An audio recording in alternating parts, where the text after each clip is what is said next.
todos aqueles que estão reunidos aqui no ambiente da Casa Barueri.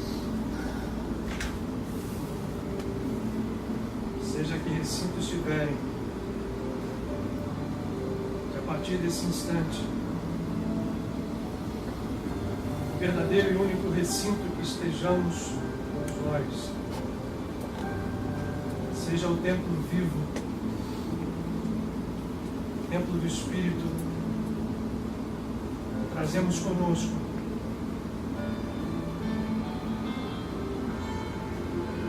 ainda que esquecido, ainda que talvez abandonado,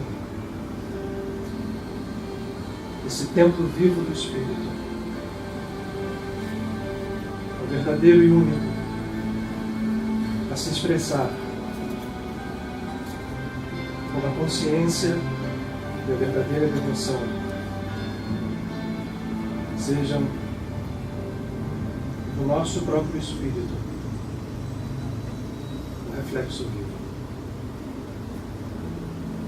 Certamente, todos nós, sem exceção, ainda não percebemos com clareza que é esse o único tempo onde deve se realizar o nosso trabalho de conexão, de união e de realização com o Divino. Todos nós ainda trazemos o peso de nossas ilusões, de nossos sonhos, de nossos pesadelos. E, portanto, o esforço é necessário para que, ultrapassando as barreiras que não existem, de nossos sonhos, que são dor e sofrimento enquanto assim o quisermos, enquanto não fizermos esse esforço, necessário será o trabalho permanente e diário a encontrar em recintos do mundo aquilo que temos em plenitude dentro de nós mesmos. Por isso estamos reunidos aqui. Por isso se reúnem filhos de Deus como nós, em todos os ambientes onde se busca o Espírito como força e força de vida. O único motivo que nos faz reunidos num espaço físico, no mesmo espaço físico, é perceber que no templo do Espírito, que cada um de nós traz dentro de si, há também um só e único espaço espiritual. Se percebemos, se sentimos ainda que de leve essa conexão divina, sonhos, ilusões, pesadelos começam a se desfazer. Hoje, tantas vezes, nos reunimos aqui mais uma vez, no mesmo espaço físico. Mas o que buscamos todos é encontrar o mesmo espaço espiritual dentro de cada um. O mesmo e único. O Senhor possa abençoar o nosso propósito, não somente hoje, não somente agora, mas em todos os momentos em que nossa vida ainda esteja afastada da verdadeira vida, para que, sem demora, essa união se realize em seu triunfo, em sua glória.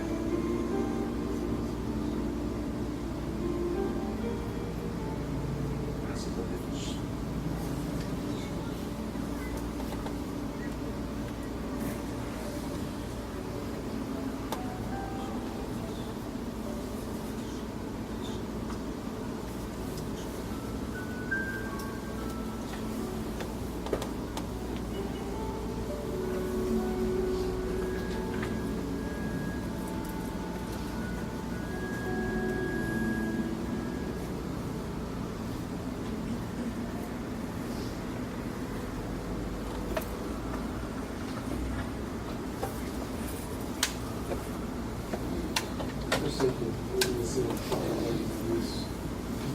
Vamos lá.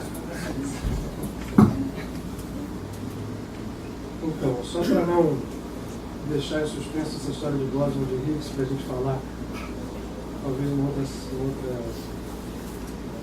circunstância, uma outra situação, só queria deixar uma perguntinha, assim, uma coisa para se pensar. Nós estamos num momento em que a humanidade chegou a um tempo de completa, ou pelo menos de proposta de completa renovação de conceitos, de percepção da vida. E isso inclui tudo. Até a própria ciência, que tem nos ajudado nos últimos anos, pelo menos desde o início do século XX, com descobertas tão intrigantes, tão desafiadoras, como aquelas que vieram a reboque dos conceitos hoje jamais do que provados, da eletromecânica quântica, né, dos trabalhos de Einstein, de todos aqueles que vieram depois dele. A própria ciência nos colocou numa situação que ela agora refuta em seguir, porque realmente é muito difícil. Só para a gente fazer uma figura pálida de equivalência do que nós estamos vivendo hoje, no século XVI, quando foi ficando claro de que a Terra não era o centro do universo, que alguns conceitos que eram milenares e que eram intocáveis começavam a ruir, a se perceber de que o planeta girava em torno do Sol, que não eram as estrelas que giravam em esferas fixas em torno da Terra, e esses conceitos foram sendo com muito custo implantados, houve um custo, no bom sentido, de mudança da percepção humana. E se a gente parar para pensar, para muita gente até hoje essa história nem funciona tanto. Porque se você olha para o céu e vê o Sol fazer o seu percurso todos os dias, para muita gente isso não mudou em absolutamente nada em relação àquilo que se pensava há 500, 600 anos atrás. Mas o fato é que a gente passa uma situação hoje equivalente. E a ciência vive correndo atrás de coisas, como por exemplo uma partícula dessa, uma partícula capaz de gerar massa, ou de dar sentido à massa da matéria. A nossa grande pergunta hoje, e sustentados com conceitos trazidos pela própria ciência, pela própria eletromecânica quântica, será de dizer, defina a massa. Não nesse sentido nosso aqui comum, porque a gente sabe muito bem, se você for a uma mercearia, você vai comprar lá 1 quilo de carne, ele vai pesar e vai dar o peso. Então, aparentemente, como também era tão certo que o Sol girava em torno da Terra, né, que a Lua e as estrelas, a massa é um conceito inquestionável. Então a ciência passa por um processo de grande dicotomia de pensamento. Ela procura a massa, onde a massa é um conceito que devia ter sido submetido à revisão. E a única coisa que eu quero terminar, sem falar mais nada sobre isso, nós ainda não descobrimos, quero dizer, nós, os arcanos científicos que hoje são aqueles que ocupam o lugar que ocupavam os arcanos religiosos. A gente talvez fale um pouco sobre isso hoje, lá no século XVI e antes do século XVI, a igreja, na civilização ocidental, esse arcano era a igreja católica. Ela decidia o que era verdade e o que não era. Hoje a ciência, né, essa palavra ciência, esse conceito, né, essa entidade, a ciência. Quem é a ciência? São as pessoas iguais a nós, um pouquinho talvez mais inteligentes, que pensam, que conceituam, que escrevem trabalhos. Compõe-se uma supra-entidade, uma meta-entidade chamada ciência, e decide as coisas que nós acreditamos. Principalmente se o fantástico passa ou não no domingo com mais ênfase. Ou a Veja escreve. Então, esse tipo de conceito quanto à massa, a existência de massa, Boswell, a ciência não percebeu ainda que o mundo é muito mais um reflexo de processos e uma interação de processos impressionável, e a eletromecânica quântica já fala isso, e nós criamos aquilo que nós queiramos. Então, se amanhã uma outra teoria inventar, ou teorizar, porque o Boswell de Higgs foi uma teoria, não é uma teoria, foi uma determinância de uma matemática que se procurou provar. e se acha que vai se provar destruindo a matéria a pressões gigantescas nos aceleradores que a gente tem hoje. Só que as coisas respondem ao nosso pensamento. E essas teorias serão provadas como tantas outras teorias foram provadas e depois se percebeu que os conceitos não eram tanto assim. Ou seja, e aí eu vou parar mesmo, porque senão a gente engata aqui numa conversa que pode ir muito longe. Eu até faço com muito prazer. Hoje tem gente aqui, estou vendo o Paulo, estou vendo aqui gente que ia na Gávea e não vinha aqui. Então lá na Gávea a gente fazia às vezes essas derivadas e as caras feias apareciam lá aqui, por exemplo, assim, ó, como aqui, gente que não gostava desse tipo de assunto. Continua não gostando, então a gente cortou. Mas o fato é que fica cada vez mais claro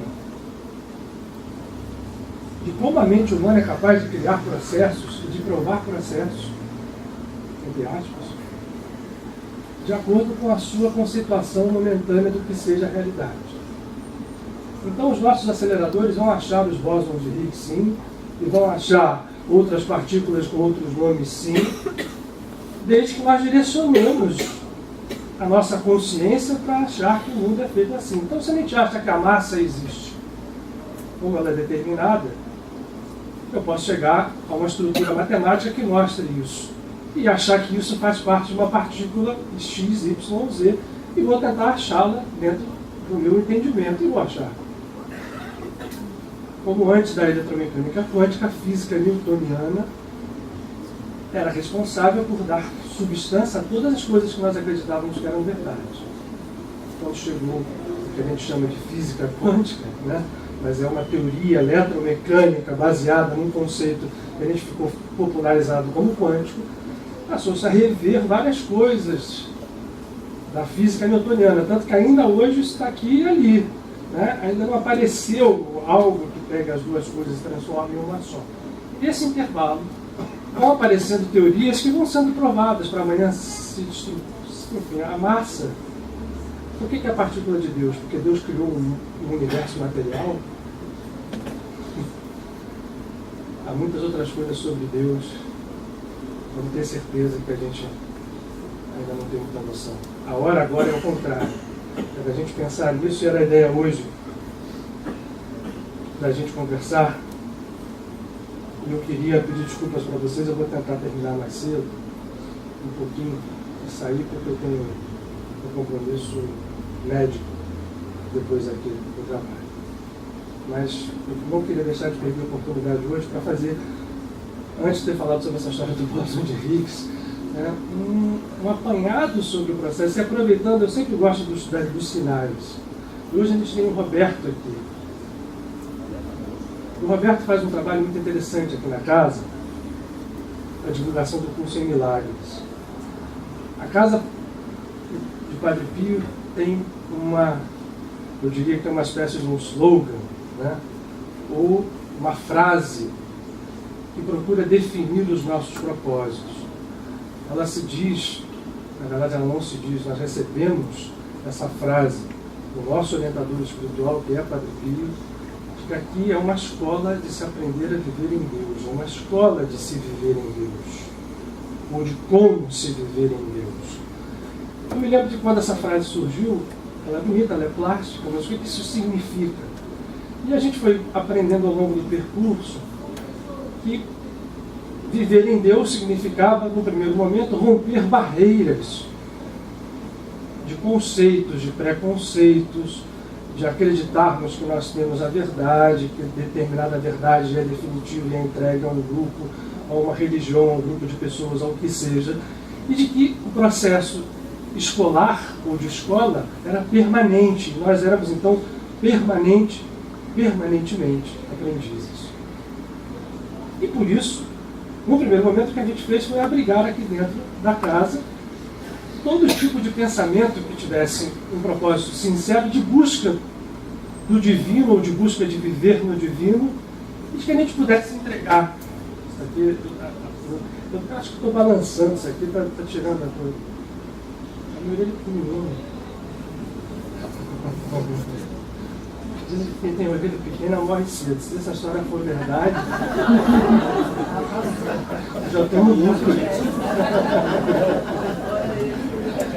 Não pega nenhum negocinho aqui, nem a lápis fica aqui nas orelhas. O abrigar essas diversas escolas e formas de pensamento aqui foi uma forma de nós entendermos que, como ninguém pode ser, cada vez fica mais claro isso, dono de verdades, dono de processos, todos eles tinham que ter algo em comum. E o que se buscava aqui, o que se busca aqui nessa escola, é encontrar essa linha comum. Vocês devem ter visto, quem esteve aqui segunda-feira passada, a palestra do Marcelo Paturi. Né? Como viram a do Emanuel, como viram e vem a palestra da Rose. Cada um desses núcleos da casa abriga uma escola de pensamento que está constituída, mas que aqui na casa de Padre Pio funcionam todas essas escolas em função deste processo de aprendizado. O Roberto com o curso em Milagres. Cada um faz o seu trabalho, cada um expressa o seu trabalho, cada um realiza as coisas, enfim, aqui está mais afim, dentro desse propósito. De que aqui, nessa escola de como viver em Deus, mesmo aqueles propósitos mais estabelecidos, né, por exemplo, a Kabbalah, é uma escola de alto a baixo, é todo um conceito de espiritualidade radicado, não linkado somente ao judaísmo, mas radicado ao judaísmo. O que o Marcelo faz aqui, vinculando a sabedoria védica com o Bhagavad Gita, a Rose estuda especificamente os evangelhos, o Roberto no curso em Milagres, mas todos aqueles que trabalham aqui fazem isso com um conceito aberto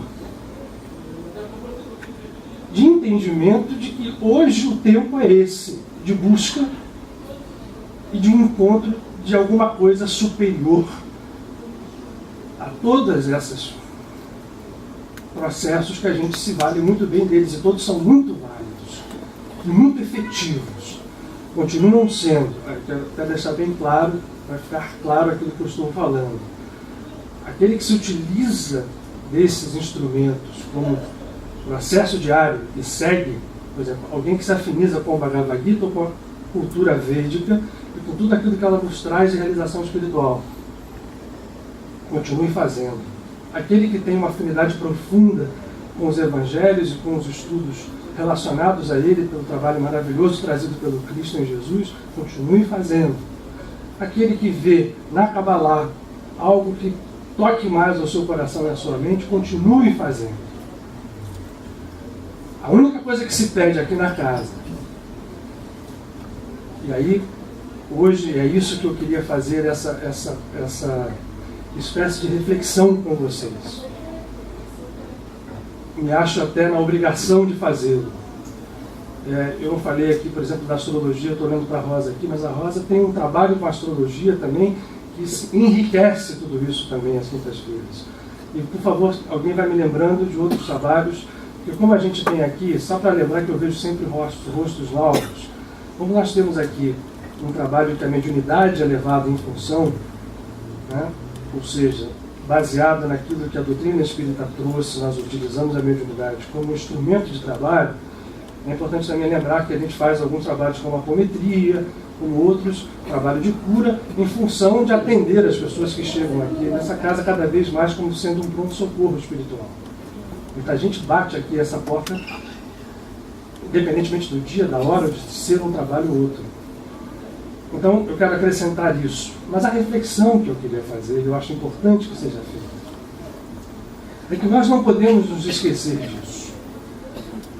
De que, independente de eu estar mais afinado ou mais linkado a um tipo de processo, qual seja ele, a Casa de Padre Pio busca, e vai sempre buscar, o entendimento de ser uma escola de como viver em Deus. E, portanto, viver em Deus, como disse Otton sempre com as leituras inspiradas, é ser muito mais do que qualquer definição. Vocês viram aquela lista lá no Kabir, né? Onde a gente não encontra. E se a gente encontra dentro de nós, o que é esse dentro de nós? O que é encontrá-lo dentro de nós mesmos? Eu acho que se isso tem algum arremedo de resposta, porque não há uma resposta definitiva para isso também, e ainda bem que não há. A resposta seria encontrar Deus dentro de nós mesmos, todos os dias, nós entendermos, eu falei isso aqui outro dia e vou repetir hoje, o quão nada nós somos. Porque só isso, só entender esse nada nos leva à percepção que cada vez seja sempre assim um pouco maior do tudo e do todo. É um equilíbrio dinâmico e delicado de conceitos, inclusive. Como é que eu consigo, sendo nada, ser tudo? É um processo que vai ter que passar por uma revisão interna, mas é assim que é. E aí, a reflexão é pelo seguinte: eu passei um tempo fora, e sempre acontece isso, né? Eu passei um tempo fora novamente a trabalho profissional. Só que nesses tempos de trabalho profissional eu sempre recebo uma graça dos nossos amigos, que é encontrar, mesmo dentro de um período intenso de trabalho profissional, intenso e denso, certos oásis espirituais, e são 1 ou 2 dias que a gente tem condição de desligar de tudo isso e sair para dentro desses oásis. E aí, o que eu queria compartilhar com vocês são experiências que eu acho muito, muito importantes, até porque, e aí valendo da nossa, vamos chamar assim, da nossa faceta espiritualista ou espírita, o entendimento de que nós todos aqui, aí o entendimento próprio nosso, meu, e certamente de muitos de vocês, mas que não é obrigatório, de que nós vivemos experiências progressivas em diversas reencarnações. Isso para mim é algo que para mim não tem muito questionamento, independente da forma como a gente acredita que a reencarnação aconteça. Até nisso tem várias formas de ver. Tem a forma espírita, tem a forma budista, tem a forma do próprio curso em milagres. O processo, ele existe, tem várias formas de serviço. Como eu acredito nisso, nesses momentos, quando a gente recebe, enfim, algumas informações, eu me sinto quase que obrigado a compartilhar essas reflexões com vocês. A última que eu fiz aqui, tem mais de um ano, foi num evento na cidade de Fátima, em Portugal, e eu sempre pedia desculpas, porque eu não gosto de falar de experiências pessoais, que eu acho que todo esse discurso faz sentido a gente impessoalizar as coisas. Mas quando a coisa acontece, até para te desafiar de como você deve compartilhar uma experiência espiritual, pessoal, sem que ela te queira induzir as pessoas a pensarem isso ou aquilo de você, esse é um grande desafio também. Esse fato, então, acontece e aconteceu outra vez, não sei porquê, um ano de diferença, mais uma vez nesses dias de oásis, e muito relacionado, eu tenho convicção disso, ao caminho nosso, e vejam bem vocês, eu estou incluindo nós todos. Não somente aqueles que trabalham diuturnamente ou que participam mais proximamente da casa, como instituição, mas a todos nós que estamos aqui. Eu não tenho dúvida nenhuma que não existe acaso. Então, quando a gente senta aqui, nos reunimos por algum motivo, é que esse motivo não foi arbitrado pelo acaso, mas ele foi especificamente ocasionado por esse grande programa multifatorial cósmico que é a movimentação do universo, que nos vai conduzindo de acordo com variáveis que a gente não controla, variáveis às vezes próximas do infinito, portanto quase incapazes de serem computadas. Mas o fato é, se estamos aqui, estamos certamente reunidos, e eu queria compartilhar essa experiência por força disso. Porque como eu acredito em reencarnação, eu não tenho dúvida que Padre Pio, ao reunir as pessoas que compõem essa família, vou repetir, sejam em que nível elas estejam, mais próximas do dia a dia da casa, ou não tão próximas, ou vindo aqui como pela primeira vez, Padre Pio não reuniria essa família sem motivo. O motivo desse processo, nos trazer todos juntos aqui mais uma vez, no plano físico, é que nós todos participamos inúmeras vezes, repetidas vezes, de um processo espiritual institucionalizado. O que significa isso? Nós fomos membros ativos de instituições religiosas. Eu vou alargar agora o espaço de tempo e depois eu vou fechá-lo, porque olhar fileira de tempo tem o seu valor, mas a gente não pode também ficar fixado nisso. Isso vem de muito tempo, pelo menos para a nossa história de almas, vem de multisséculos, vem certamente, pelo menos, por isso eu estou abrindo agora esse intervalo de tempo, das civilizações egípcias e pré-egípcias. Vem chegando, passa por todo o processo que a gente conhece historicamente, mas podem acreditar que nós estaremos presentes sempre dentro do institucionalismo religioso. Se no Egito, por exemplo, a gente estava lá, não duvidem que nós éramos componentes de alguma instituição religiosa sacerdotal, cumprindo alguma coisa em função daquela instituição. Se nós estávamos na época da institucionalização do judaísmo, quando o templo ainda estava de pé, não tenham dúvida que nós estávamos ali, ou dentro, vamos chamar assim, da área dos levitas, ou dos sacerdotes, ou dos escribas, daqueles que estavam a serviço da instituição. O cristianismo se institucionalizou muito rapidamente depois dos primeiros apóstolos. Logo depois de Jesus, que foi o absolutamente anti-instituição. Quem conhece um pouco da vida do Cristo em Jesus de Nazaré vai perceber que ele nunca foi a favor de se criar qualquer instituição, ou de institucionalizar a sua mensagem, o seu trabalho. Os primeiros apóstolos não puderam fazer diferente, até porque esse é o grande desafio da vida como ela está constituída. A instituição é quase que uma obrigação, é quase uma decorrência do próprio processo de como a vida se organiza. Mas essa instituição que no primeiro momento nasceu soft, pequena, ela depois se constituiu no que nós vemos ser a instituição da Igreja Católica. E a pergunta é, está errado, está certo? Não vale esse tipo de julgamento. Nós não estamos julgando errado ou certo, até porque, se você olhar, tudo tem o seu lado bom e o seu lado ruim. Na vida dual, as coisas são realmente assim. Nada é somente bom ou somente ruim, tudo vai aparecer com os dois lados, depende do lado que a gente olhe. Até a pior coisa, em algum momento, vai ter um lado que seja bom, ou vai gerar alguma coisa de bom, mas o que nós estamos querendo fazer é nos libertar da dualidade. Então, não estamos fazendo julgamento de valor aqui.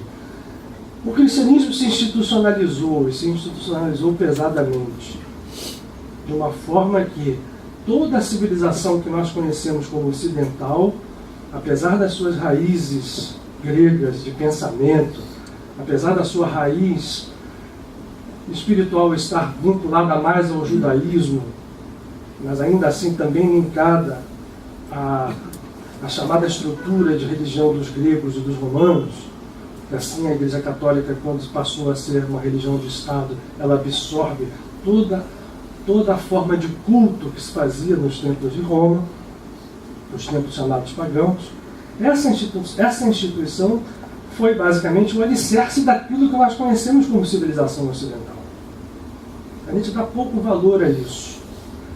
E repito, toda esta família, nós já fizemos falamos hoje de Mendes aqui, fizemos há 2 encontros de Mendes atrás, vocês estão vendo ali em cima, um cálice que fica ali.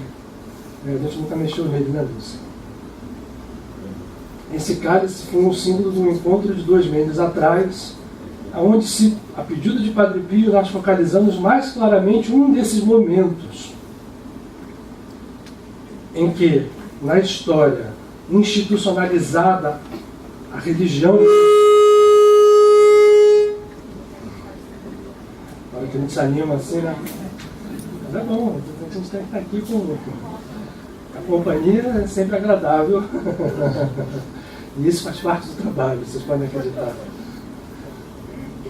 Essa institucionalização do cristianismo, ela vai se dando de uma forma a criar uma civilização toda do Ocidente, E que tudo que acontece hoje está enraizado naquilo. Naquele encontro de mentes, a gente focamos especificamente um momento, que foi o momento em que a Igreja Católica, já poderosa, já quase como um Estado, estabelecida com terras, com exército, com tudo, promove uma grande cruzada contra uma seita cristã. Agora pagou mesmo.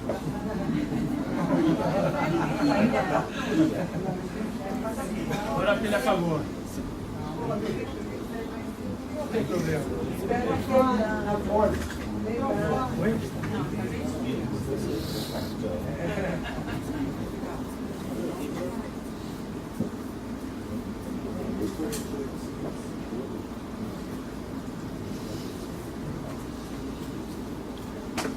Quando vocês dão palestra, não acontece não, né? O problema é meu mesmo. Usam esse aqui? Quem sabe, né? Se eu faço usar. Bom, essa cruzada foi promovida pela igreja contra uma seita chamada os Cátaros, que existiu no sul da França, no Languedoc, por muitos anos, e foi uma tentativa de renovação da espiritualidade cristã, da mesma forma como o islamismo inicial tinha sido uma tentativa de renovação tanto do judaísmo quanto do cristianismo, que eram já muito presentes na vida do primeiro profeta do islamismo, que foi Maomé, Muhammad. Mas deixa isso aqui para lá. No cristianismo, os cátaros surgem com uma força de renovação espiritual intensa, em paralelo a Francisco de Assis e o seu trabalho. É exatamente em paralelo. O Papa era o mesmo, Inocêncio III. A cruzada foi uma cruzada violenta de 10 anos, e nós estudamos isso em Mendes, que houve a destruição física dos cátaros, que propunham uma visão de espiritualidade muito mais elevada do que aquela que interessava naquele momento a instituição. Só que depois desse processo acontecer, a coisa continua. Nós estamos falando de século XIII, mas aí veio o século XIV, veio o século XV, veio o século... E sempre, e aí o motivo da conversa aqui, dessa reflexão com vocês, por força desse final de semana,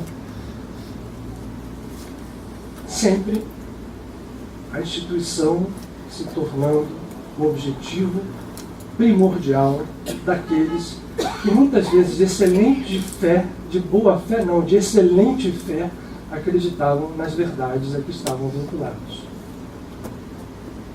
Acreditávamos nós, agora vou trazer para a primeira pessoa do plural, que estar presente dentro de uma dessas instituições, e agora vamos reduzir uma dessas instituições, vamos trazer o nome, a Igreja Católica. Acreditávamos nós que estávamos em absoluta conformidade com os ditames de Deus, com as suas ordens, e que estávamos, portanto, seguindo os preceitos de Deus, com o nosso futuro, além vida física, garantido. Ora, claro que nós não encontramos isso quando passamos para o lado da vida desencarnada, né? Encontramos outras coisas.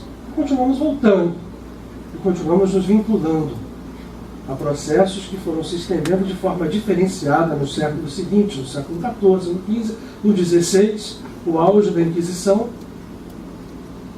que provocou o surgimento da Reforma com Lutero, e daí para diante a gente sabe mais ou menos, mas eu quero me focar aqui, porque nesse final de semana, no Oásis, né, que eu disse a vocês, eu tive a oportunidade e a graça de ter contato com uma das entidades que a gente não fala muito aqui nela. Eu confesso a vocês também que conhecia, tinha, mas a experiência que eu tive nesses 2 dias foi tão intensa que não havia outra forma senão a gente compartilhar isso aqui. Essa entidade fez parte de um processo de tentativa de renovação espiritual da Igreja Católica que começara com Francisco de Assis, no século XIII. Francisco vai embora, continuam os franciscanos.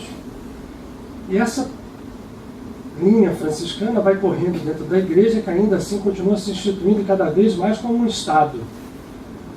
E no século XIV já não há mais dúvidas, há um Estado papal com seu exército, com suas terras, como se fosse um rei, disputando fisicamente terras com outros reinados, principalmente o maior de todos eles, que era chamado o Império, o Sacro Império Romano-Germânico, que eram os grandes opositores do Papa, e que tinham seus afiliados, né? Cada um trazia lá os seus reinos menores, que eram, enfim, apoiavam ou o Papa ou apoiavam o Imperador. Esses reinos menores se constituíam, enfim, de cidades pequenas, e na Itália especificamente, isso se deu assim de uma forma, até porque a igreja estava presente ali, o Estado papal estava em Roma e dominava certas áreas da Itália, e o Sacro Império Romano-Germânico dominava outras. Vejam a confusão espiritual que isso levou. A espiritualidade do cristianismo foi descendo quase a zero. Ela estava na mão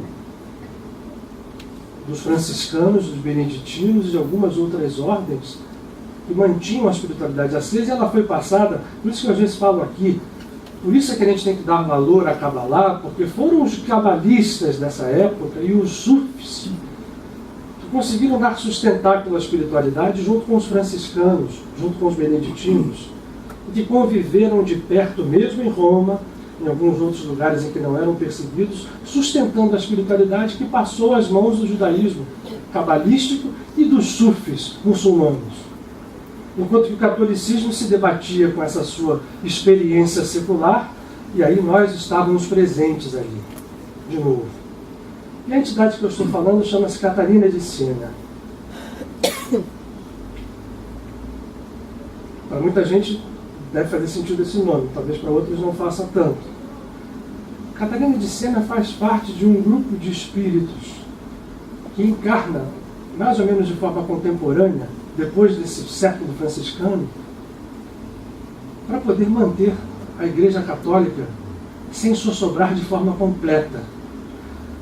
Vocês já estudaram nos livros de história o tempo do papado de Avignon, em que os papas ficaram um tempo na cidade de Avignon, na França, pouco tempo. Catarina de Siena está presente nesse momento, ela é uma médium estupenda. O Chico Xavier sempre falava que dentre os grandes médiuns da Igreja, dos espíritos que encarnaram, muitos deles muito próximos.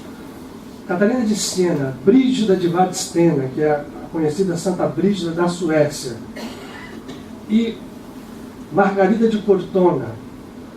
Vejam que interessante, todos espíritos femininos, todas mulheres médiuns e poderosas. Catarina de Siena foi uma médium, junto com Brígida, que fazia simplesmente o seguinte: ela psicografava cartas espirituais de santos, até mesmo do próprio Jesus ao Papa, a reinos, e ela fez um trabalho de tentar pacificar na Itália medieval a guerra que, se não fosse esse trabalho dela, de Santa Brígida também, cada uma no seu vetor, Catarina olhando mais diretamente, quase que entrando ali para fazer conferência de paz, para aproximar um do outro, e Brígida apontando as coisas que precisavam ser mudadas. As duas médiuns escrevendo cartas e psicografando o tempo inteiro. Os papas recebiam, as pessoas consultavam, não tinha problema nenhum de que não se podia falar com os mortos. Elas falavam, recebiam as mensagens, e essas mensagens são conhecidas até hoje como as cartas de Catarina. Catarina de Siena vem com um trabalho de entrar dentro de uma instituição, nesse estado que a gente está definindo aqui, e ali dentro, mergulhada na ordem mais problemática da igreja, que era a ordem dominicana, que era a ordem que promovia a Inquisição, ela consegue fazer um trabalho espiritual de uma grandeza absurda. Por que eu estou falando disso aqui, antes da gente entrar no final da nossa conversa? Porque eu quero voltar lá ao primórdio da história, para a gente entender, quando a gente se organiza ou se reúne sob o abrigo de uma instituição, como nós temos que estar atentos todo momento para que a gente não repita ainda que de forma diferente, porque é claro, se a gente fosse repetir da forma como era lá dentro, então era um negócio, imagine, a gente utilizar os mesmos processos do século XIV ou do século XV. Não. Mas o germe dessa história está aqui para ser transformado por nós. E a gente, quando entra num caminho espiritual, seja nos filiando a ele de forma mais próxima, ou seja, eu gostei da casa de Padre Pio, ou eu gostei do lar de Frei Luiz, ou eu gostei da instituição de Kabbalah do Ian, ou disso, daquilo, quando a gente, ou das aulas do Marcelo Paturi, ou o que seja, ou de um templo Hare Krishna, ou de um templo budista, quando a gente resolve se vincular a um processo institucionalizado, eu pediria muito a vocês, e vou pedir sempre isso, que nós tivéssemos sempre a certeza de que o nosso objetivo principal não é o sucesso da instituição. Até porque definir sucesso de uma instituição espiritual, a gente até pode, com ressalvas. Mas o sucesso de uma instituição espiritual, qual seja ela, passa só por um parâmetro. Podem ter a certeza, porque eu estou falando de Catarina de Sena, eu vou voltar logo a ela. Esse é o único parâmetro que importa.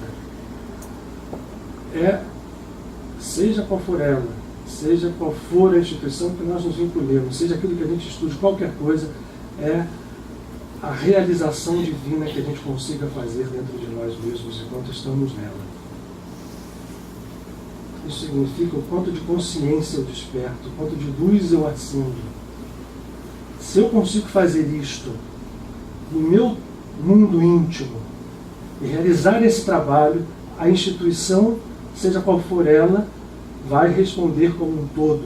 E esse processo, ele é, no bom sentido da palavra, irradiante, contaminante. Gandhi, que foi o anti-instituição, apesar de ter sido um dos maiores políticos do século XX, vejam como Catarina de Sena tem que lidar com os paradoxos.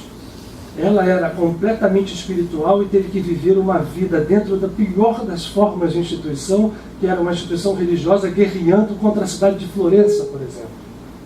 Florença era muito poderosa e queria destruir Roma. E ela, percebendo que naquele momento, se Roma desaparece como instituição religiosa, a emenda era muito pior do que o soneto.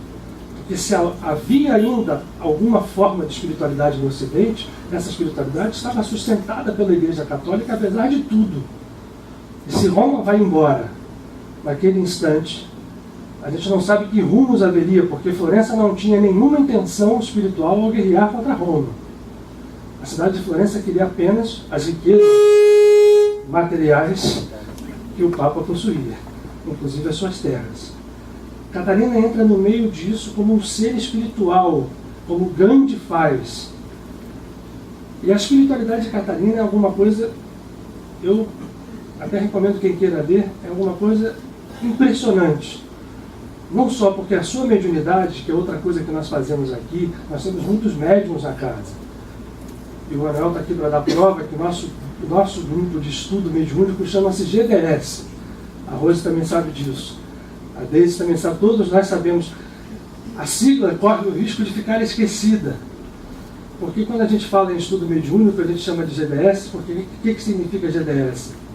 Grupo de Desenvolvimento da Santidade. Muita gente pode olhar e falar assim, opa, o pessoal aqui como é que fala? É pretensioso.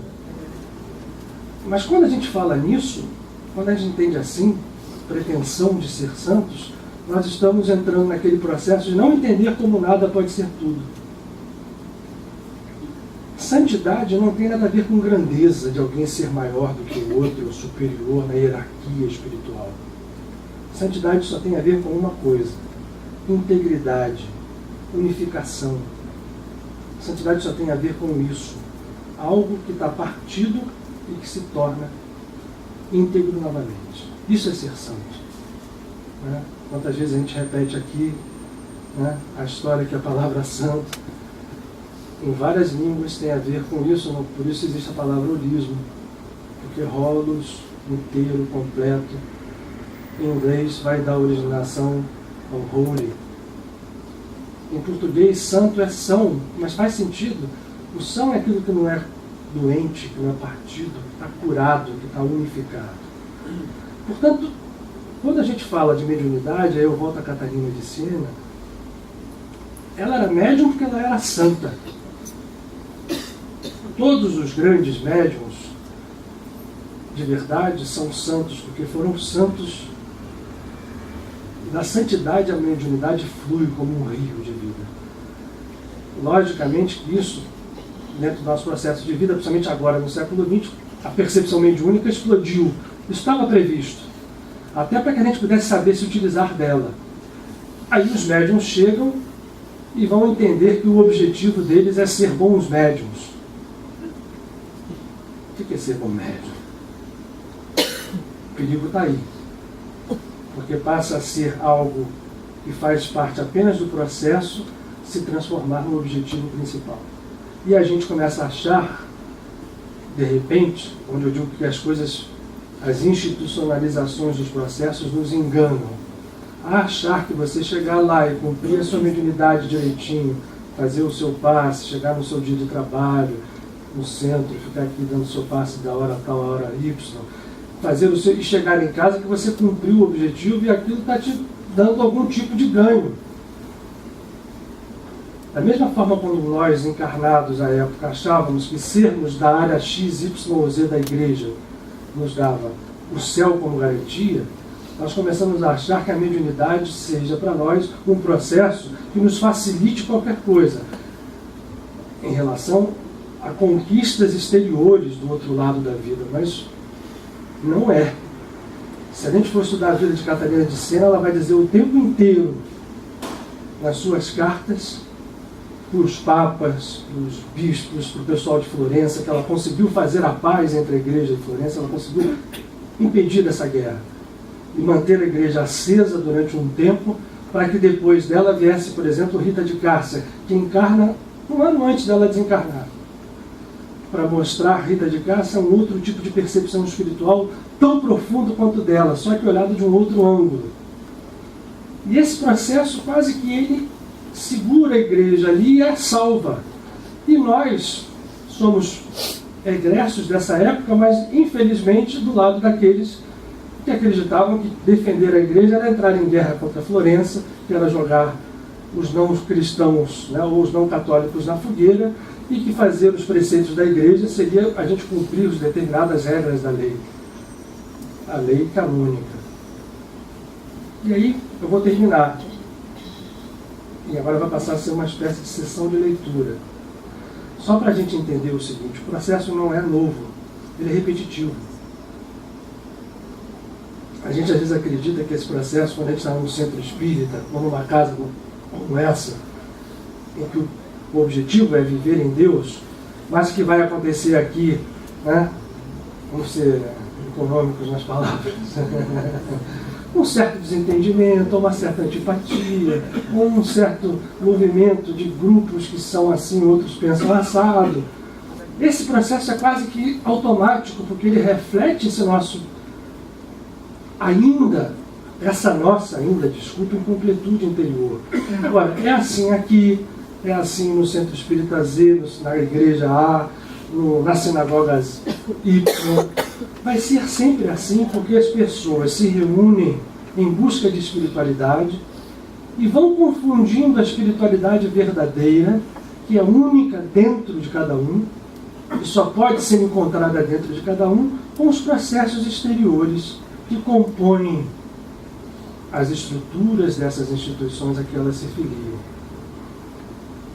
E aí, para mostrar que essa história, para nos dar ânimo, essa história não é uma história nova, nem pertence somente aos centros. Agora está na moda, né? Porque nós temos vários médiuns hoje, por exemplo, dentro do Espiritismo, trabalhando muito bem, colocando isso em evidência, como faz, por exemplo, o nosso amigo que psicografa a Hermance do Fogo, ou o próprio Robson Pinheiro. Muitos médiuns hoje, o Vanderlei Borges, evidenciam que dentro do Espiritismo, até porque os espíritas, né, eu até quero fazer um parênteses aqui, Dentro do Espiritismo, então, do Espiritismo institucionalizado, foi onde encarnou o maior número desses ex-católicos, vários.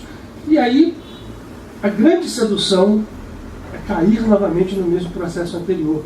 Em vez de a gente celebrar a alegria da espiritualidade, a liberdade que é o ser espiritual, o processo de renovação que é uma consciência que se liberta do sonho, a gente passa a olhar as coisas cada vez mais fechadas em função da sobrevivência de uma instituição ou do sucesso de uma instituição, quando nós nem sabemos o que seja isso.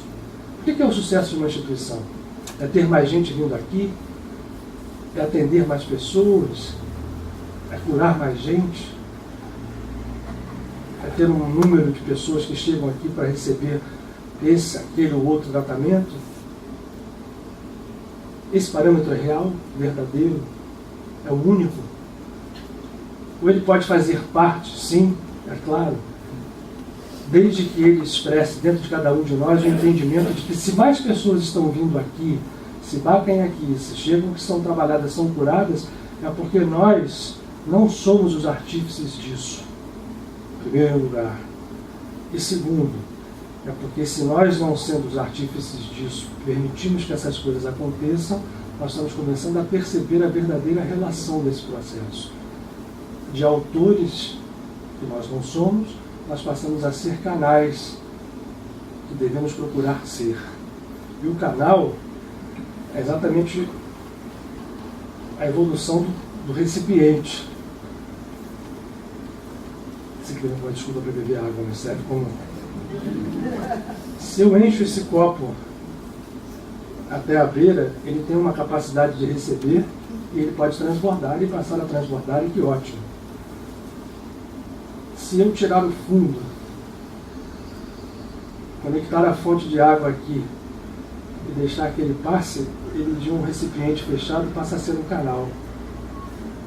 O canal, então, por definição, desculpem, é um recipiente de capacidade infinita. E por ser infinito, ele pode distribuir mesmo aquilo que ele não tem. O recipiente é o ego. O ego, para se aperfeiçoar, tem que abrir as suas extremidades, transformá-las numa coisa só, que seja a entrada e a saída da luz que ele recebe e passa por ele, ele sabendo que não é dele. Para animar um pouco a gente, estou indo na hora certa, está muito bem.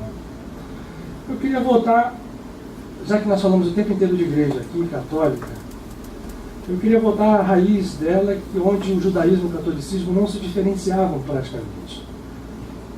Só para a gente lembrar, quando a gente fala de Jesus aqui, nós não estamos nos referindo apenas à figura física que nós todos conhecemos e lemos os evangelhos de Jesus de Nazaré.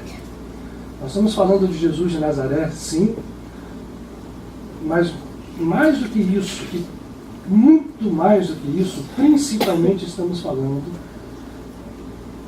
da figura de consciência que ele nos deu.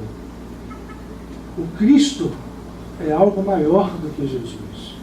Apesar dessa igreja que nós estamos falando ter idolatrado essa figura, tê-la posto num altar e ter dito que ela é a única filha de Deus, que ele for o único filho de Deus, ou o próprio Deus que veio ao mundo para salvar as pessoas, esse processo de idolatria foi aos poucos escondendo a verdadeira espiritualidade que estava por trás e o poder realizador de nós entendermos e conscientizarmos a nós mesmos dessa espiritualidade.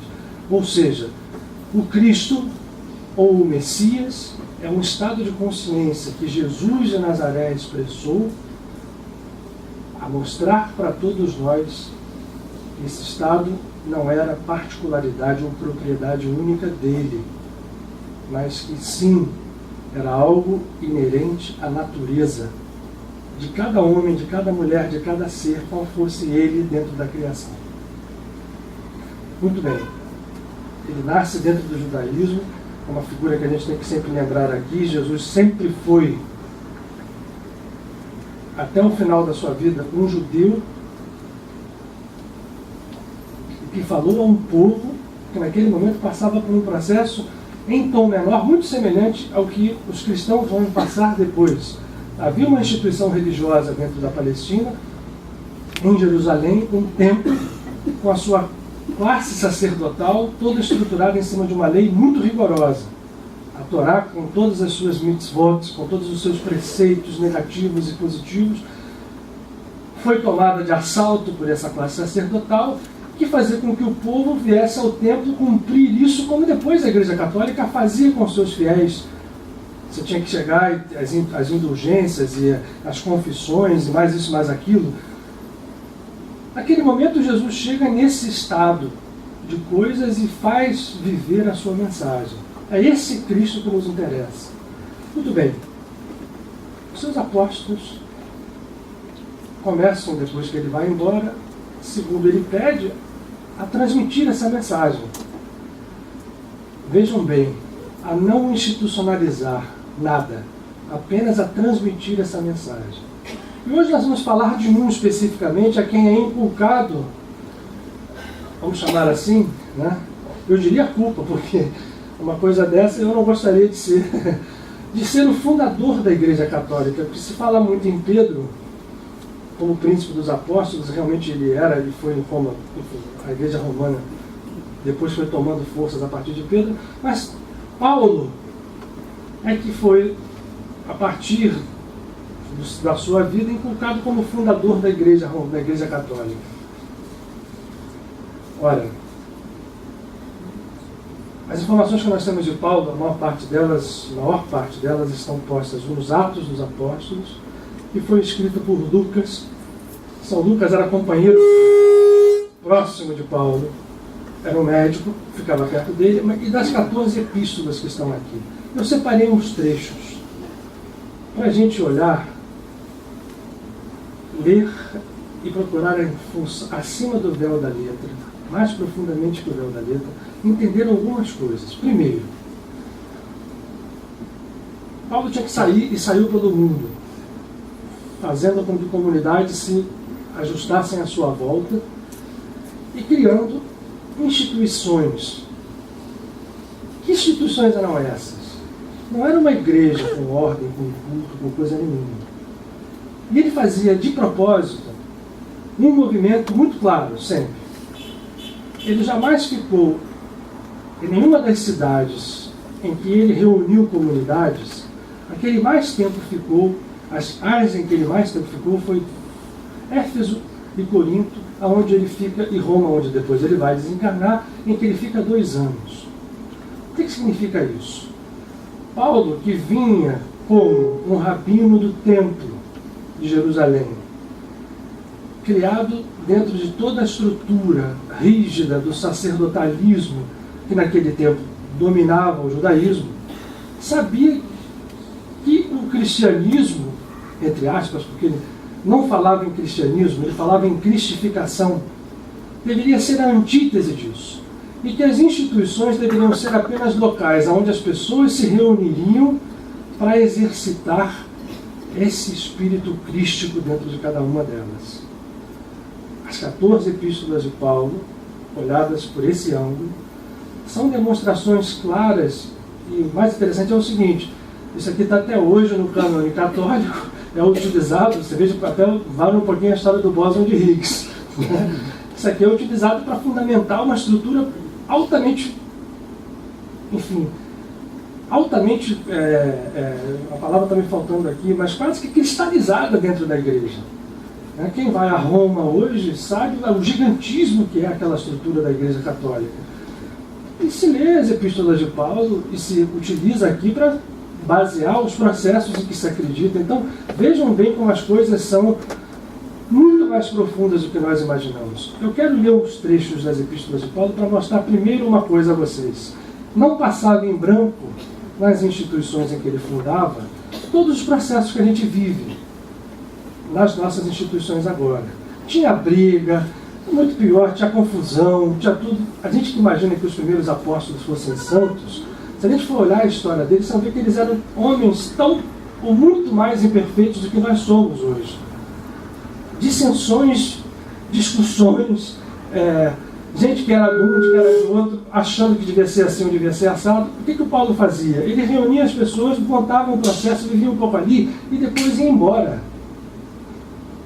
Ia embora porque o que ele dizia era o seguinte: eu não estou aqui fundando uma igreja, nem uma instituição para girar em torno de mim. Nós estamos fazendo alguma coisa para as pessoas entenderem a mensagem que foi trazida por alguém que era filho de Deus, é filho de Deus, quando eu animo aqui o negócio sobe, né?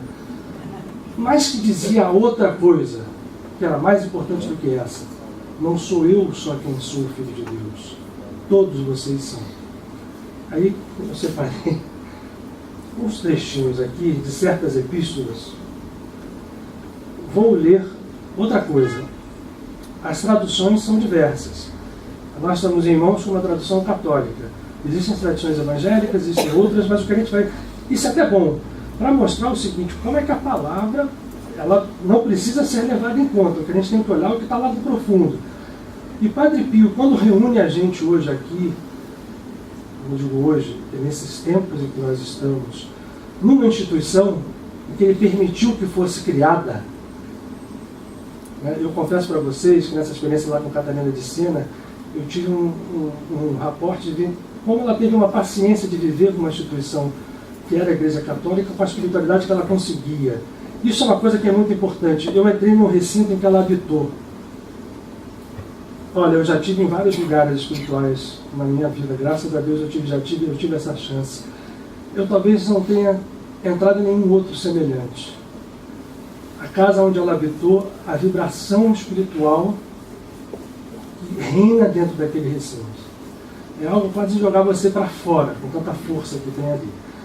O que mostra que é possível, ou seja, alguém que foi mais politizado do que Catarina de Sena, dentro da Igreja Católica, é impossível. Porque Brígida tinha o seu aspecto político, mas ela ficava sempre psicografando cartas de exortação a mudanças e tal. Catarina foi mãos à obra. E a espiritualidade aparece ali. Então, esse tipo de comparação, de proposição, é importante para nós sabermos hoje que é possível fazer isso. Mas, como é difícil, porque a tentação de fugir para o outro lado, de acharmos que uma instituição possa ser responsável pelo nosso sucesso espiritual, e ao entrarmos nesse tipo de crença, nós entramos novamente na descendente. Nenhuma instituição pode salvar ninguém. Vamos voltar aqui ao próprio Paulo, que naquele momento saía da instituição do judaísmo, mantinha-se um judeu espiritualmente, e entendia o seguinte: a mensagem do povo judeu era para trazer o mundo inteiro à consciência. Não para se tornar seguidora de Jesus, mas para se tornar conscientes de que eram todos os componentes da humanidade, Espírito único e Cristo. Vamos lá. Eu marquei bonitinho, então esse aqui vai ser o final do nosso trabalho.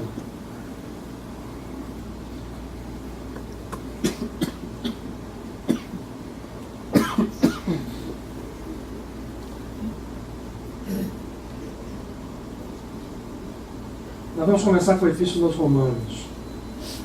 Essa é uma das epístolas últimas. Paulo escreve isso na cidade de Éfeso, já perto do final da sua passagem pelo mundo.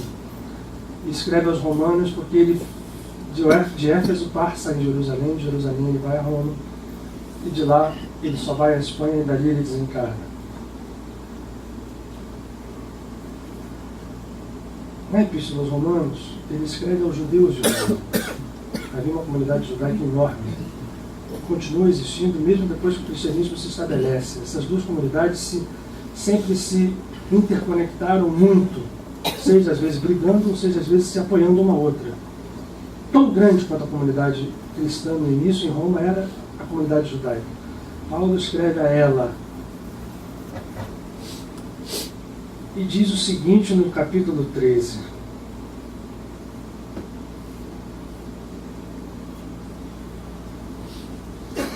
O amor é o cumprimento da lei. Vejam que ele está repetindo as palavras do próprio Cristo em Jesus, ao dizer que a lei, com as suas todos os seus preceitos se resumia numa coisa: no amor. Mas o que é o amor? Sem definir isso, ele segue: agir assim, no amor, porque conheceis o tempo e já é hora de acordar. Eu separei esse trecho aqui porque eu acho que ele vale para a gente hoje, nesse exato segundo. A nossa salvação é agora, e é mais próxima do que quando abraçamos a fé.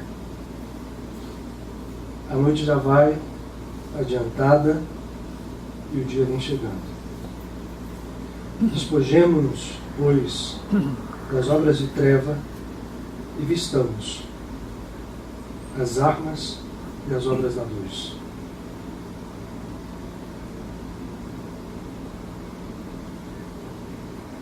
Eu acho isso aqui um dos trechos. O tempo da salvação é agora. Não é o dia do juízo final, nem quando a gente desencarnar, nem depois que eu reencarnar mais 10 vezes. É agora, porque algo que nós temos que fazer é só acordar. E acordar passa por esse trilho, por essa base do amor, entendimento do amor, do que seja realmente amor. É a única coisa que nos importa. E isso faz com que as luzes espirituais venham realizar na nossa vida a única realidade que existe, a realidade espiritual, passe a ser a realidade da nossa vida, ainda que a gente esteja vivendo aqui, encarnados nesse mundo que muitos chamam, com muita razão, de mundo de sonho. Ele diz, e aí, exortando aqueles que vivem em instituição, especificamente: portanto, irmãos, eu vos exorto, pela misericórdia de Deus, a que ofereçais os vossos próprios corpos como sacrifício vivo, santo, agradável. Esse é o vosso culto espiritual. Não vos ajusteis aos modelos deste mundo, mas transformai-vos, renovando a vossa mentalidade, para que possais conhecer a vontade de Deus e o que é perfeito. Eu acho assim que, eu não sei se eu consigo passar para vocês o que de tão claro nós entendermos o seguinte: o sacrifício é você transformar o seu corpo em sacrifício vivo. Significa entender que o corpo é espírito também, e de que ele faz parte do espírito. Se não for visto assim, ele se transforma num corpo de sonho, num corpo de morte, como Paulo vai chamar isso depois em outros momentos. Corpo de morte e corpo de vida. Se eu entendo que esse corpo precisa ser, quando eu falo corpo, a gente está lembrando da vida material, no sentido dela destacada das coisas. Muita gente quer ser um ser espiritual, mas sai daqui e acha que a vida material é uma coisa, o espírito é outra. Para isso não serve eu rezar, para isso não serve eu melhorar, eu tenho que agir aqui no mundo de uma forma diferente. Isso é você separar o seu corpo do espírito. Quando você entende as coisas como uma só, vão aparecer certas citações de Paulo muito interessantes aqui. Vejam só. Ele continua: pela graça que me foi dada, eu recomendo a todos e a cada um que não faça de si próprio um conceito maior do que convém, mas um conceito modesto, de acordo com a medida da fé que foi lhe concedida, pois assim como num só corpo temos muitos membros, e cada um dos nossos membros possui diferente função, também nós, sendo muitos, somos um só, nesse mesmo corpo, no corpo crístico. Mas cada membro que existe está a serviço dos outros membros, para que possam fazer todos a mesma obra. Seja ainda que as obras que façam aparentem ser diferentes. Aí ele teoriza aqui sobre os ministérios diversos, que as pessoas na época tinham mediunidade nas igrejas, tinha trabalho, e ele diz assim: olha, ninguém acha que fazendo esse trabalho faz melhor do que o outro, ou é mais importante, nem se acha assim. Entenda a unidade que faz, porque se um trabalha daquela forma específica, ele está fazendo o trabalho por ele e por todos os outros. Se ele entende assim, ele está, nesse momento, fazendo com que o seu trabalho seja único, como um corpo único. Isso vale, então, para qualquer instituição. Vejam que isso aqui é pré-Igreja Católica. Ele já deixava isso aqui recomendado. A gente não segue isso, continua não seguindo há 2000 anos. E nessa passagem ele diz: deixemos, pois, então, de nos julgar uns aos outros. Cuidar é o contrário, de não pôr tropeço diante do irmão ou de lhe dar escândalo. Eu sei e confio no Cristo. Vejam que coisa interessante. Eu sei e confio no Cristo, que não há impuro em si mesmo. Alguma coisa só é impura para quem a considera assim. Isso é desafiador. E aí ele tece, a partir do impuro, em relação às comidas, às proibições, às mitzvot de proibição, em relação aos conceitos kasher de comida. E ele teoriza dizendo o seguinte: ok, quem quiser fazer a comida da forma como a lei diz, faça. Quem não quiser, não faça. Porque a pureza ou a impureza não está no ato. Está na forma e na intenção mais pura ou não que a pessoa faça alguma coisa. Então os nossos atos exteriores vão perdendo força a partir do entendimento mais profundo disso aqui. Eu falei para vocês que eu ia ler e vou. Outras passagens.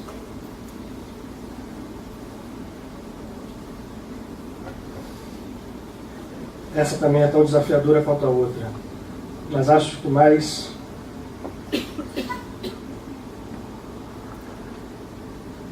no sentido mais animadora. Vejam só.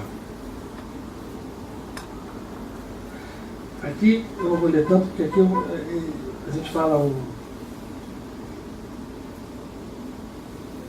quando ele fala do poder do pecado e fala que ele é carnal e o escravo do pecado, o entendimento disso é que nós somos escravos do pecado, e lembrar que a palavra pecado significa separado.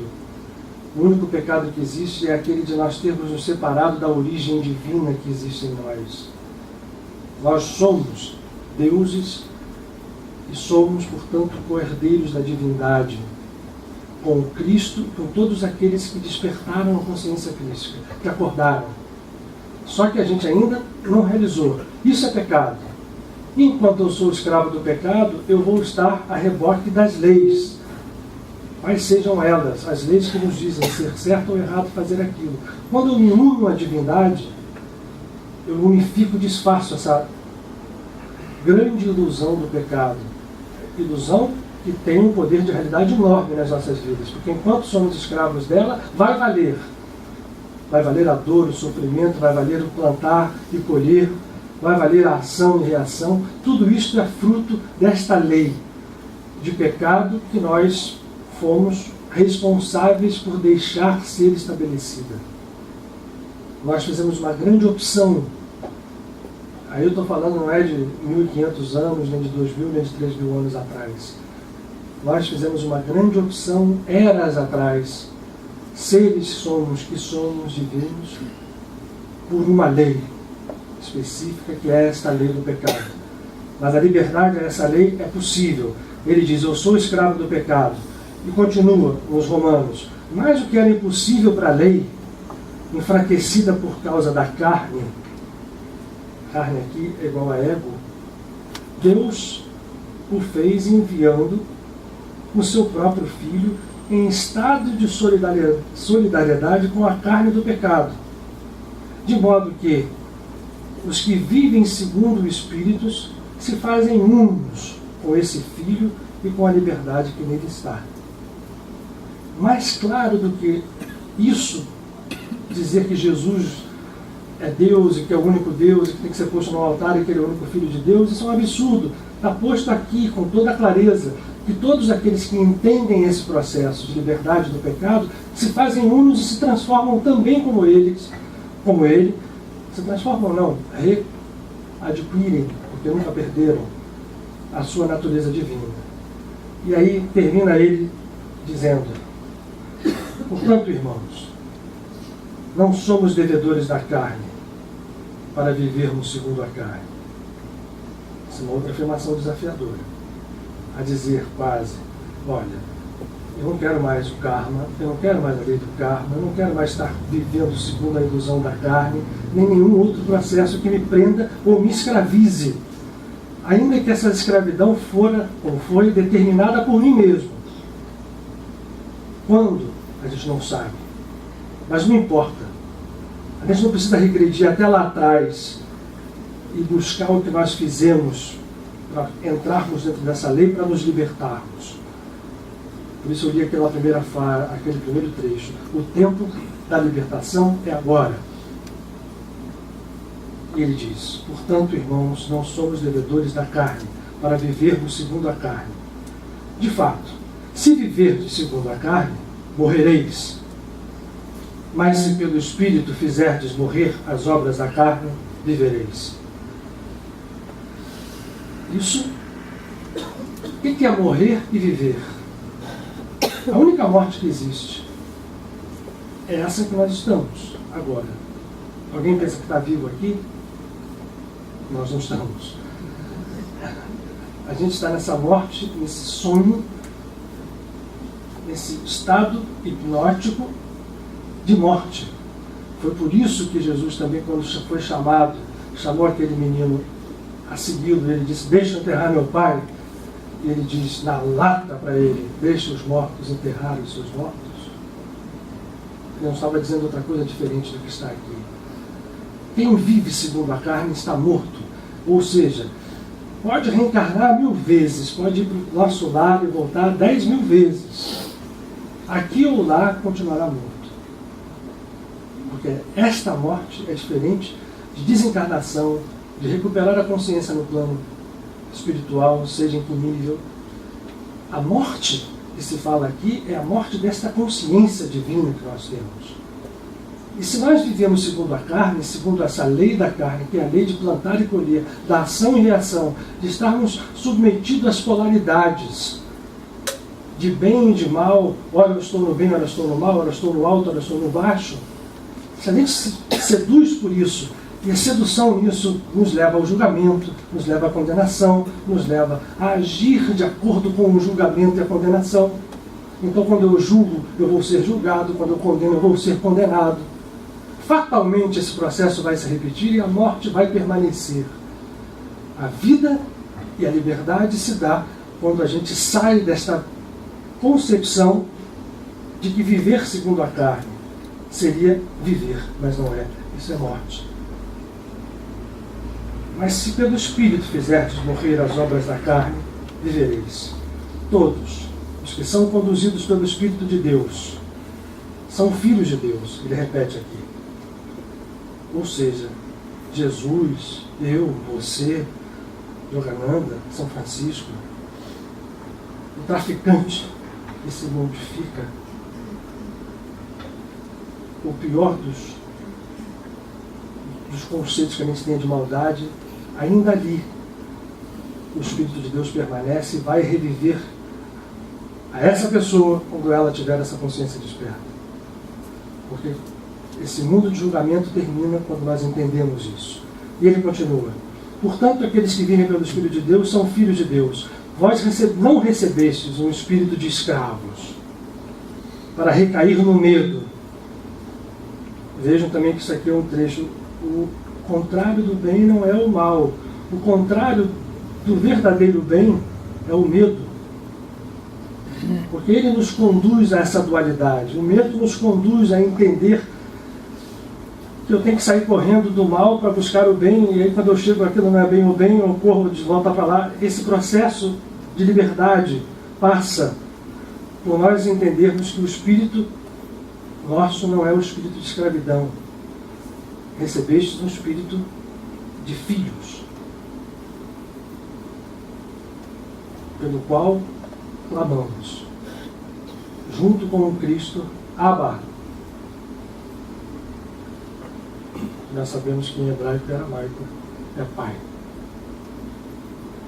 Então, quando ele propõe isso, ele experimentava exatamente esse mesmo poder que Jesus teve quando clamava, Pai.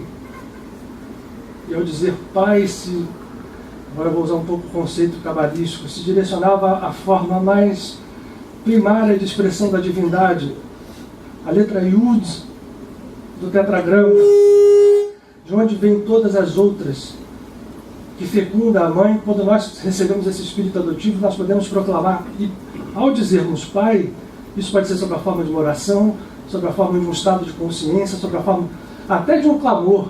Quantas vezes a gente não chega num desespero e senta ali, começa a conversar com Deus e fala nesse estado de consciência, quando nós temos qualquer tipo de direcionamento que nós passamos ao Pai, passa por cima das leis de escravidão, que são aquelas às quais nós estamos submetidos agora.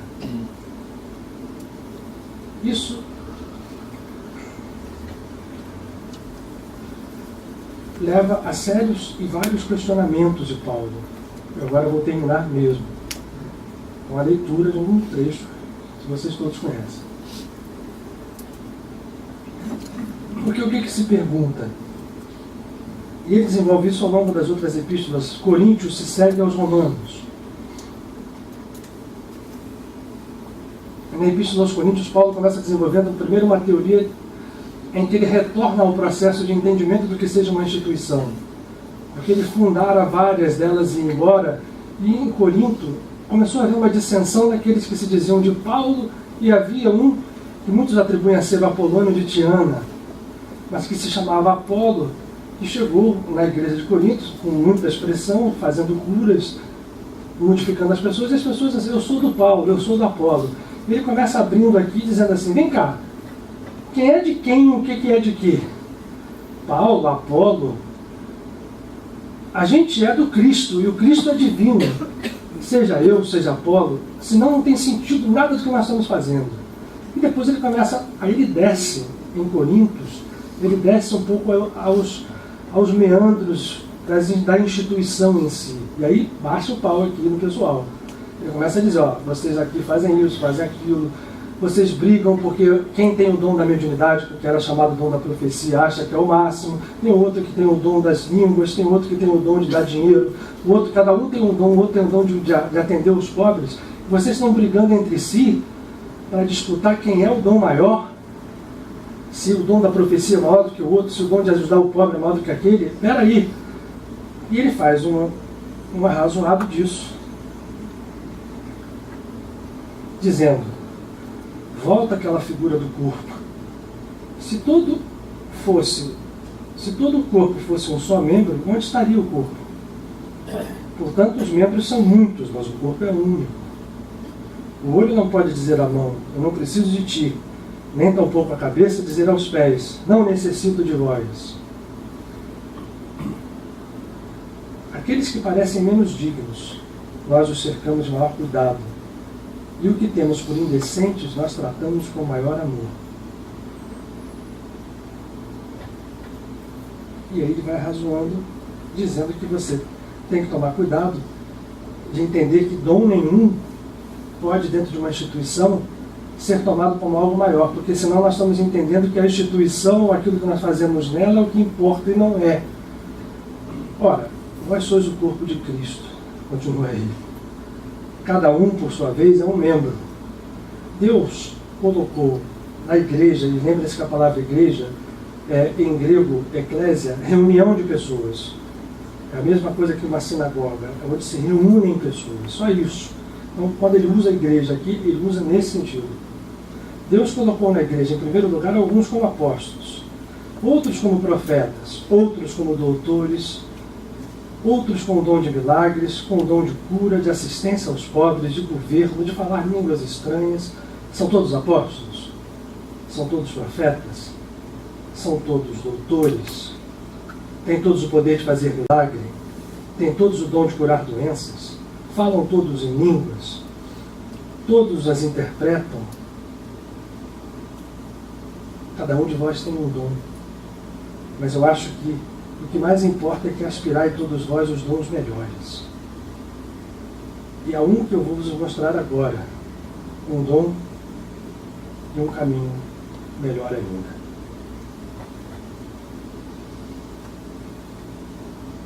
Se eu falar a língua de homens e anjos, mas não tiver amor, Eu sou como o bronze que soa ou o tímpano que retine. E se eu possuir o dom da profecia, conhecer todos os mistérios e toda a ciência, tiver tanta fé que chegue a transportar montanhas, mas não tiver amor, nada sou. Se eu repartir todos os meus bens entre os pobres, entregar o meu corpo ao fogo, mas não tiver amor, nada disso me aproveita. O amor é paciente, o amor é o próprio bem, o amor não inveja, o amor não tem orgulho algum, nem tampouco vaidade. Não é descortês, não é interesseiro, não se irrita, não guarda rancor. De modo algum a injustiça o alegra. A verdade pura, isso sim. O amor tudo perdoa, tudo.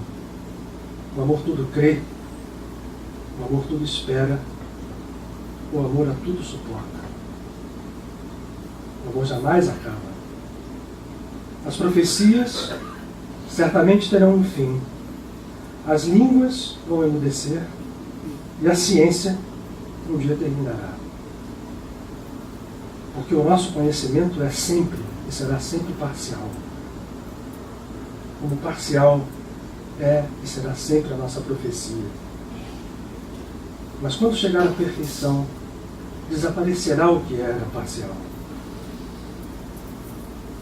Quando eu era criança, eu falava como criança, pensava como criança, raciocinava como criança, mas quando me tornei homem, as coisas de criança passaram a ter outro sentido para mim.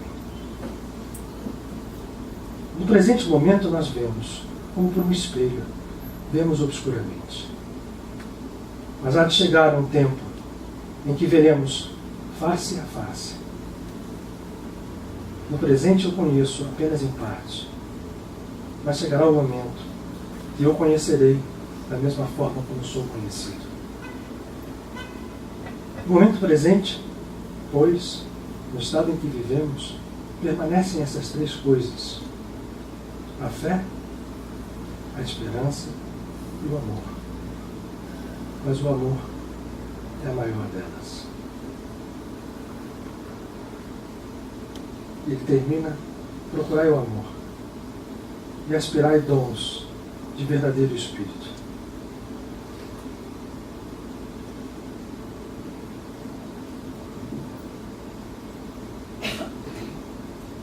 Vamos apagar a luz?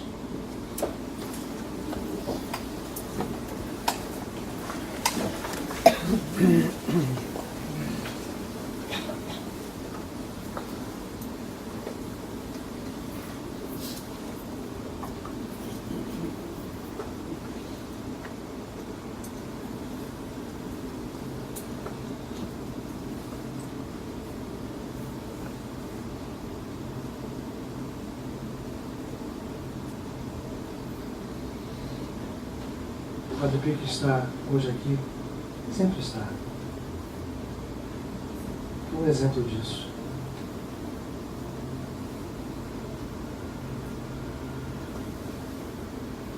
O seu amor era incondicional. Na verdade, o amor é a única coisa que nos basta.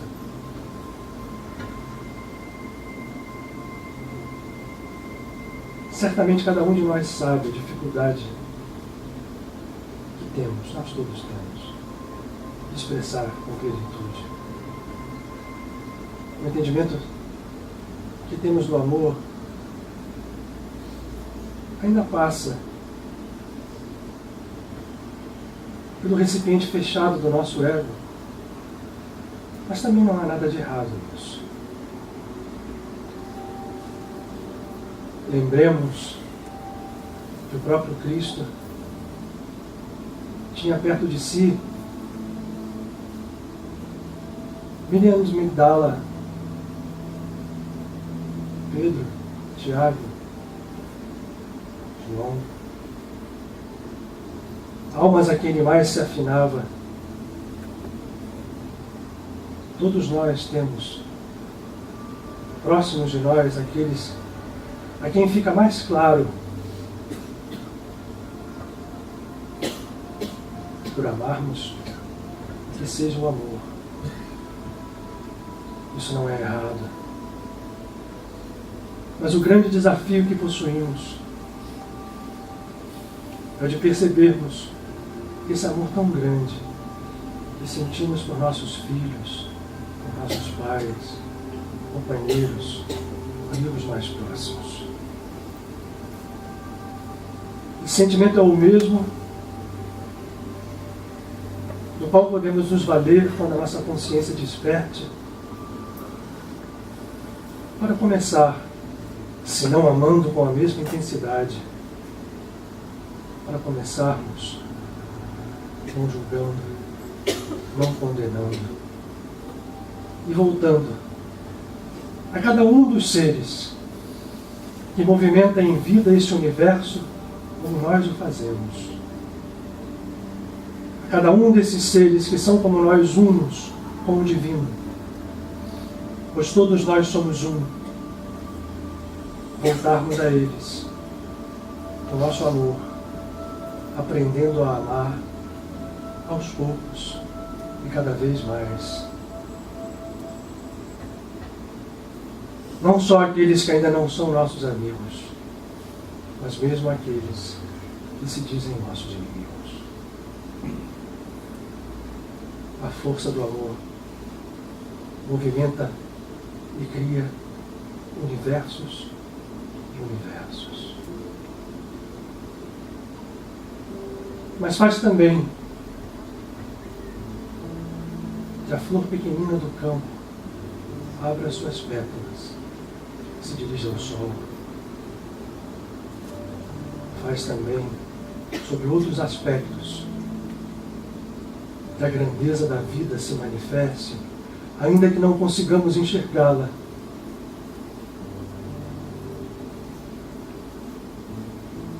Mas nós estamos aqui, nesse mistério da criação, para recordarmos que dentro de cada um de nós essa força viva tem a mesma potência que teve no Cristo, em todos aqueles que compreenderam e realizaram essa verdade. E se nesse instante ainda não podemos expressá-la com plenitude, nós possamos aproveitar nesse silêncio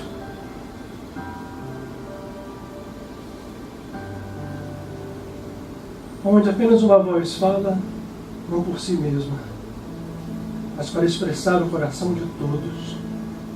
Nós podemos aproveitar nesse momento para conhecer, ainda que num vislumbre, ainda que num relampejar divino no mais profundo de nossas almas, a verdade e o poder que a realidade única do amor possui. Que jamais possamos desistir. E a cada dia, em que pareça mais difícil experimentar essa força, que nós possamos nos colocar de pé novamente e perceber que no santuário mais íntimo, no nosso coração, a luz jamais se apaga. O seu brilho será a cura, será a transformação, será a libertação de cada um de nós. Agora, por todo sempre.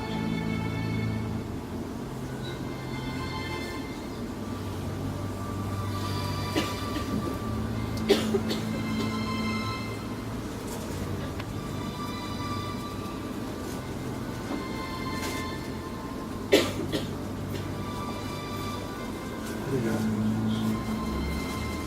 Até a próxima semana.